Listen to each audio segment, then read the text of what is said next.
Hey everyone, Eugene here. Hope you're all well. Joined today by my fellow perfume snob, Christo. And we are at the Toronto Guerlain Boutique, which is pretty much the North American flagship. They've got pretty much everything you would want as far as perfume goes.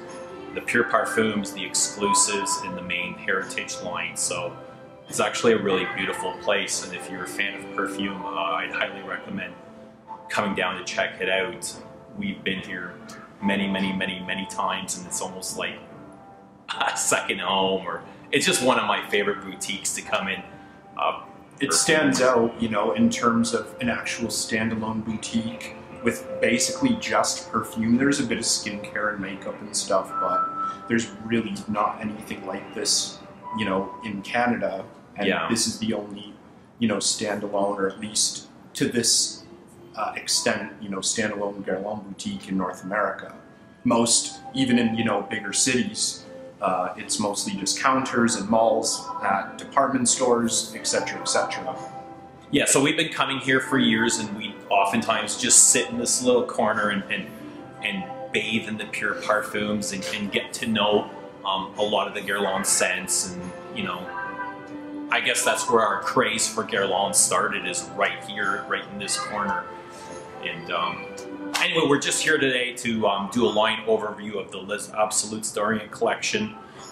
Familiar with the collection? Not as well as you, in like most things from Guerlain, but I'm familiar with a few of them quite well, a few of them not so well. Yeah, and I know that you are, and we've reviewed, you know, the Sange de Bois, the Rose and the Cuir, which is discontinued. We've reviewed Encens, Mythique. I've had you on for all those. I know you're familiar. I know, like, I kind of know, I have a good feeling of what I like and where they kind of sit. Yeah. That could change, especially for me, because I'm not as familiar as you, but I think I know them, I think, well enough to kind of lay them out and put them in order. And I'm glad to have you on for this, but we don't have a whole lot of time, so we're going to try and get through these, I don't want to say as quickly as possible, but, you know, within the amount of time we're gonna get as much done. Let's show the two new ones and just kind of do that really quickly. So Encens Mythique and Bois Mystérieux is from the Desserts d'Orient collection, which has been discontinued, cancelled, along with Rose and the Cuir. But these two have been, you know, converted over to the Absoluts B bottles, and we have reviewed both of these. Do you want to? We can do them quickly. We're not going to go into too much depth because you can find those elsewhere. Right away, I get a blast of place. Yeah. This sour wood. I love that. I really love that. And so I was initially drawn to Cuir from that line. Yeah. And over the time, Cuir's kind of gone back to my third in that original line. There's Cuir. Nothing against it. I just find Sange and Encens to be so much better now that I've gotten a lot of time with them. Okay, so before we go on, different packaging, yeah. There's this hysteria of reformulation. Mm-hmm. Give me your thoughts. This is your first time smelling it in Absolut's bottle. If it is, they did a very good job, to the point that I need to wear it, of course, and I'm not gonna because I got other things on, but it just, if you handed this to me, I'd go, Sange. Yeah, I'd know instantly. Without and I wouldn't doubt. say like, oh, it's Sange light, or oh, it smells a bit, I'd be like, yeah, that's Sange. It's unmistakably Sange, because there's nothing else like this out there. No, not to that I want to say, like, this Middle Eastern woody synthetic aroma thing going on here is kind of trendy, but there's nothing like... I think that's kind of like the benchmark for Western oods. Yeah, there's just nothing like the Absoluts D'Orient collection. And I'm pretty much like a fan of more of the Guerlain traditional perfumes, and, you know, when I can put my snobbery to the side, I do enjoy these a lot. And I've actually been living for them all winter long and wearing the hell out of them. But, you know, Sange definitely stands out to me. All right, let's get some Encens in there. Smell the same to you? Yeah, again, if you handed this to me, I'd be like, Encens. And you know, whatever, what's it called, no? Bois Mystérieux. Bois Mystérieux, yeah. Because I have a bottle only have a bottle of Encens Mythique, that's that's what I'd say. So yeah, it's just unmistakable. Kind of a trendy thing to do these Middle Eastern things, but these are definitely unique. There's absolutely nothing out there like these, No. Or not that I've smelled or can think of. But yeah, we've talked about these. We've reviewed them for the line overview. The others, I'm not going to get too into them. They're both solid. This is the first time I've tried them literally in these new presentations, new packaging, new name for Encens, and it's the same. It's the same. One thing I want to say is if you're just coming out of, designer mainstream fragrances, these might be a little bit challenging because they all do have some kind of animalic accords to them. Some are stronger than the others. Like some just definitely can get a little bit naughty. Encens Mythique, it's got that animalic ambergris. Santal Royal, Oud Essentiel. They, even Ombre Eternal, they all got this. Yep. Okay, so here's Santal Royal. So this is Thierry Wasser's baby. I think this is the one he's most proud of. So this was my introduction to the line. I tried it soon after it came out. We tried this together for the first time. Yeah, and it was by coincidence the first time you brought me here. Yeah. So the first time I came here, this was really new. You hadn't tried it. I obviously hadn't tried it. It was the first in the series. So I still have a soft spot for this. I know it gets a lot of, flack from people, the dry woods, like rolling your eyes dry woods thing. And I understand, I get it. It's not classic French perfumery, not the most natural smelling thing. You can pick apart the aroma chemicals, but it smells good. I like it. I enjoy it. Sandalwood? Oh yeah. You get the sandalwood. Sandalwood, To me, it's a very different sandalwood than the sandalwoods that I'm used to. Bois d'Azil, some Samsara. What is the other Guerlain sandalwood? Yeah, Samsara. This is more gritty. It's got that creaminess, but there's also this grittiness, almost like ground coffee beans. Like, do you know what I mean? I can see that because it is very sandy and gritty and grainy, but it's quite dark and it's got some sweetness in there, like almost like fruity sweetness. Yeah, Bit of spices, leather, ashy elements. There's definitely like that leather rose oud thing going on. The dry woods. It's definitely got that synthetic blend, but it doesn't smell cheap in a synthetic way. Are we gonna rate these? No, we'll save that for another video. Ombre Eternal, which is now sadly discontinued. I remember Thierry Wasser saying this is the one he least enjoyed to make. Really? Because, so dry and woody. You get that blast of leather right in the opening. Yeah, I was going to say iris. It always reminds me of iris. Powdery iris. Lots of powder in Ombre Eternal. But he was saying he was just going through a rough time. Guerlain was pushing him to get this out. The Middle East really wanted this collection to grow, so he just had a lot of pressure on him to create this. And I think this is one of, the best things that's come out of Thierry Wasser. Yeah, a little bit of fruit. You definitely get that animalic ambergris, that soapy, aldehydic, salty ambergris. If so, possibly no surprise. This one I'm next most familiar with because probably it's been out the longest after Santal. I've tried it a lot. I didn't hate it when it came out, but it didn't grab me very much. And then just trying it over and over and over and over, it's grown on me. I can't say I love it, like truly genuinely love it. It's great. I love it. For me, it was my absolute favorite until they kind of combined the two lines together and I got all confused. I was like, I don't really know which one would be my favorite anymore, but yeah, up until they brought Songe and Encens, I was like, this is my favorite. It's just like, got a little bit of tobacco in there. Because I know this one, I think you did kind of just do this 180, or you just switch quickly? I don't know, you love Santal and then all of a sudden you're just like, no, it's Ombre now. The first time I wore this, I got like ill. Yeah, I remember just saying animalic ambergris just like, oh, it was just turning on me, and I was like, I didn't enjoy it at all, and it just took me like several wearings for it to catch on me. But you know, now I'm almost devastated that they discontinued it.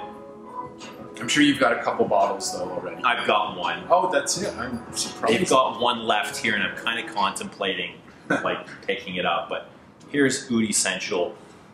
And I absolutely detested this one when it first came out.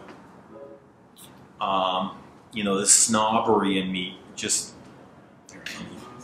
had me. The first thing I thought of was Montal, and I've completely changed my mind on this one as well. And it's, you know, the opening I'm still kind of like not crazy about. It's got that fresh pine, almost metallic vibe. But I definitely pick up rose and leather and this animalic skankiness in the dry down. And that's my favorite part of it, is just that dirtiness.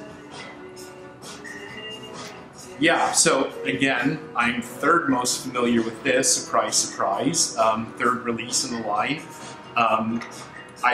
But I think between how long I've been trying, or how much I've tested Ombre Eternal and how much I've tested this, is really different. Like, I've tried Ombre Eternal pretty extensively to the point I could almost do a review, whereas this I've still only tried maybe a handful of times. I like it. I do like it from the opening. I've not really been able to fully digest the dry down, but I like it. I enjoy it. I can see why oud snobs would dislike it, and I can see why, you know, traditionalists or, you know, classic designer fans would dislike it as well. Sure. But I like contemporary perfume, and I like modernizations and, you know, rediscovering or, you know, remaking regional things, or, you know, remaking classics, if that makes sense. Right. So I'm not opposed to what this line is and what they do. Yeah, you know, they're completely different than what you would expect for a Guerlain perfume to smell like. But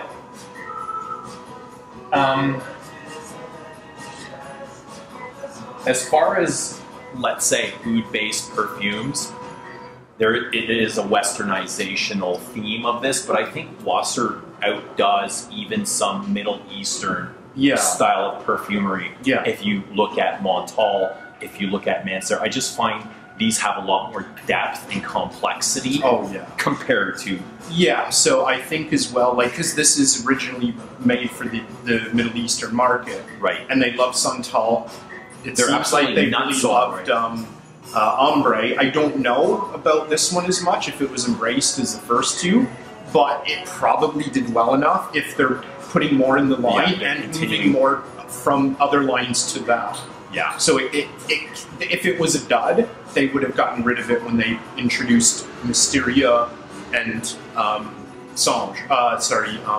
Encens. You know what I mean? Which I'd love to know why they've come to decide to, you know, put two lines together.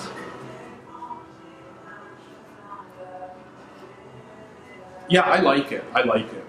I enjoy it. Okay, we've got Musk Milk. Have you smelled Musk Milk? I have. So let's have a spray here.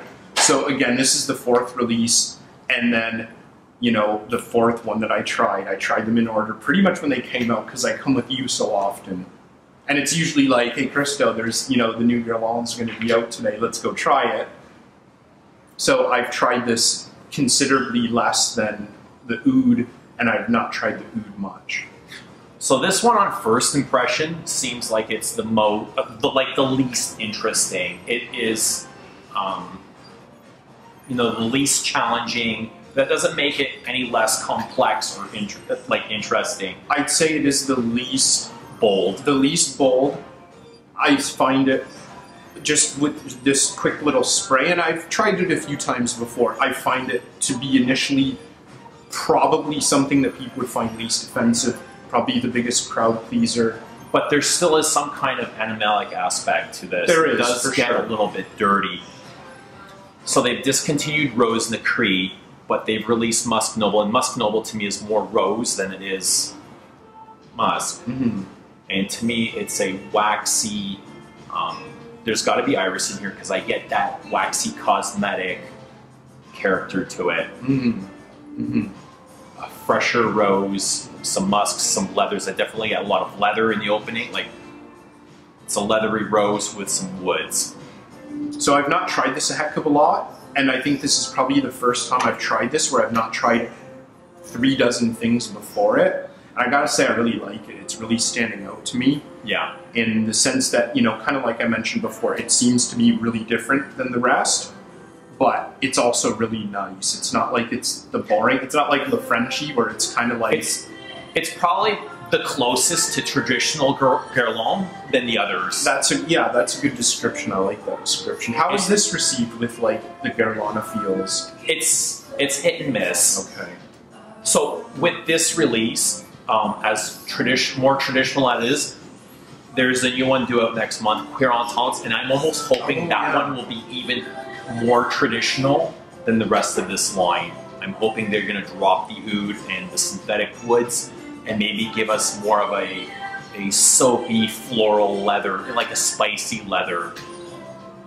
Yeah, that's one thing we're definitely missing, not just from Guerlain, but from the entire perfume industry, is a proper Cuir. Like, if you go through all the leather fragrances created, like the classics, there ain't a whole lot of great ones. You know, if you look at Cuir de Russie, Cuir d'Ange, Cuir Canage, Knise 10, I can't come up with lists and lists and lists of proper salty, leathery Cuirs. Yeah, they're usually sweet or heavy rose or, you know, whatever. Trendy. Yeah. So I'm really hoping that, you know, he'll kind of drop the trend and give us more of a traditional blend on leather. Yeah, I have no idea what to expect. Are the notes released? They are, but I can't remember them off the top of my head. No worries. It's not out yet, so it'll be to be announced, I guess. So I do have a feeling it's going to be a full-on leather, because so far from everything in the name, he's been like hit the nail on the head. So to be more of like a Middle Eastern leather thing rather than, but I think those would kind of connect more with, you know, Canage, Cuir de Russie, rather than the trendy, super sweet vanillic, you know, that you would expect from Armani Privé or something. Yeah, exactly. Yeah, that's really what I'm banking on, is a proper traditional leather.